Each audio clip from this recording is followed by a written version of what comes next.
Configuring reCAPTCHA on Wcart. Starting from the main Wcart dashboard, locate the sidebar menu on the left. Click on Settings and select reCAPTCHA Settings to open the configuration page. First, let's add your security credentials. Enter a name for these keys. Then paste your unique site key provided by Google and paste your secret key into the corresponding field. And then choose your preferred validation method. You can select Score-Based, I'm Not a Robot checkbox, or Invisible reCAPTCHA. Once your keys are set, click Complete. A success notification will appear.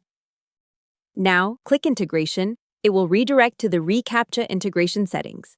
Under the This section, you can toggle security on or off for specific forms. After making your selections, click the Submit button at the bottom. To see it in action, click the View Website button at the top of your dashboard.